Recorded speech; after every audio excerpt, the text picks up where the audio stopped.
Colonel Mbarek Diop, vous êtes membre du conseil d'administration du CEREC.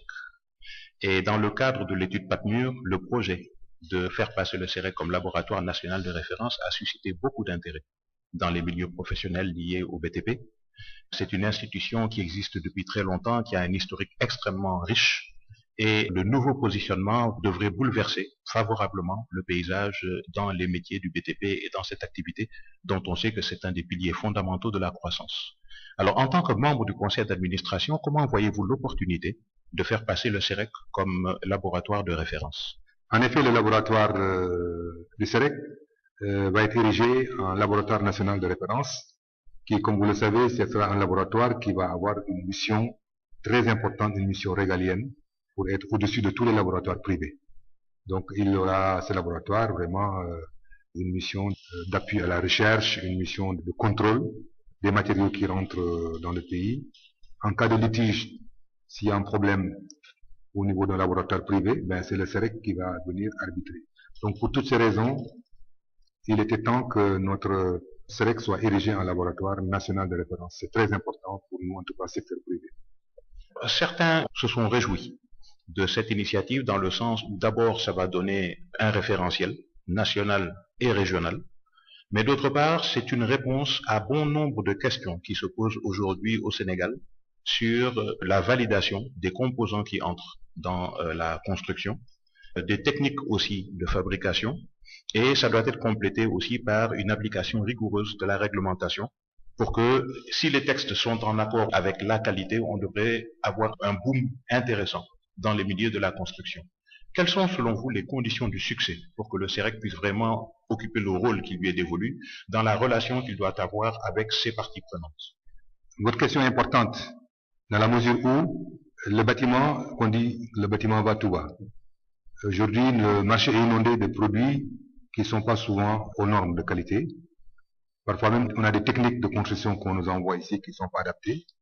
Pour toutes ces raisons, il est bon qu'on ait un référentiel, aussi bien au niveau du Sénégal que dans la sous-région. Et je pense qu'aujourd'hui, il est extrêmement important, puisque le Sénégal veut des infrastructures de qualité, qu'on ait un laboratoire qui pourra vraiment assurer le contrôle de qualité. Et dans ce sens-là, le succès du CEREC dépendra des moyens qu'on voudra bien lui donner. Et l'étude qui a été faite par le consultant sur financement de la Banque mondiale, que nous remercions au passage, cette étude a bien défini les moyens optimaux qu'il faudra mettre en place, aussi bien en ressources humaines, en moyens matériels qu'en financement. Et si ces conditions-là sont remplies, je ne doute pas que nous pourrions avoir un laboratoire qui va nous vraiment donner satisfaction dans la qualité des ouvrages. Alors, nous avons parlé tout à l'heure du positionnement du CEREC comme laboratoire de référence aussi bien pour le Sénégal que pour la sous-région.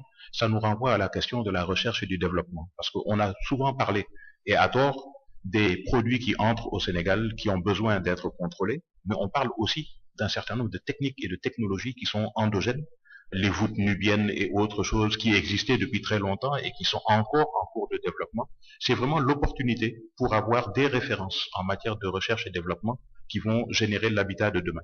Alors ça nous renvoie à votre autre casquette en tant que président du conseil d'administration d'un centre de formation.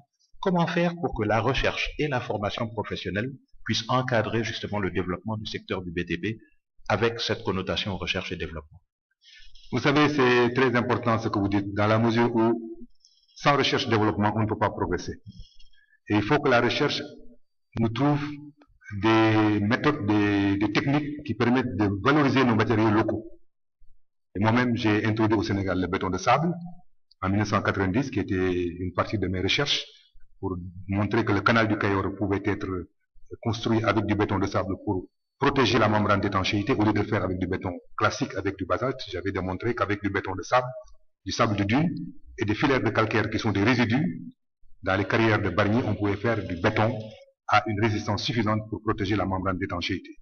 Nous avons aussi le géobéton qui a été utilisé, et il y a même une cité de l'urbanisme qui existe à Guédiawaye, avec les employés du ministère de l'urbanisme, qui a été faite avec le géobéton. La voûte nubienne, vous en avez parlé. Il y a aussi des recherches sur le TIFA, pour faire des briques avec du TIFA, qui est un fléau environnemental, mais qu'on peut valoriser en faisant des briques qui ont une valeur thermique. Et ça également, il y a des recherches qui sont faites avec le ministère de l'Environnement au centre de formation du BTP de Diamniadio, qui va être élargi l'année prochaine à un centre pour la maîtrise énergétique.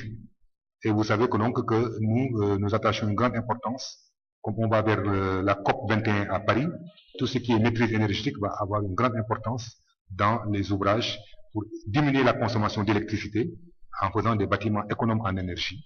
Et pour tout ça, le CEREC peut apporter sa contribution pour accompagner ces recherches-développement sans lesquelles vraiment nous ne pouvons pas faire des bons qualitatifs. Nous serons toujours à la remorque des autres pays et nous pouvons développer nos technologies propres qui sont des technologies endogènes avec nos chercheurs et des matériaux de notre pays pour vraiment faire des ouvrages de qualité.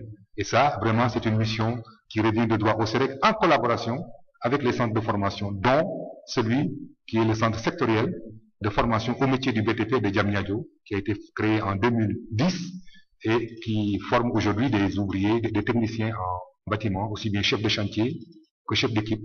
Et sur ce plan-là, nous voulons une bonne collaboration entre le CEREC et le centre de formation du BTP, l'école supérieure polytechnique, les autres centres de formation dans le domaine du BTP, pour qu'on ait vraiment une masse critique de chercheurs au Sénégal capables de booster le Sénégal en matière de développement du BTP. La dernière question, l'étude sera livrée au mois de décembre. Quelles sont vos attentes précises en tant que membre du conseil d'administration du CEREC? Quels sont vos souhaits? Alors, nous souhaitons que l'organisme qui va être créé soit un organisme indépendant et autonome sur le plan financier. L'étude a montré quelles sont les conditions, quelles sont les ressources qu'il faudra mobiliser et tout. Et nous souhaitons vraiment que l'État prenne rapidement les dispositions pour que les résultats de cette étude soient mis en œuvre.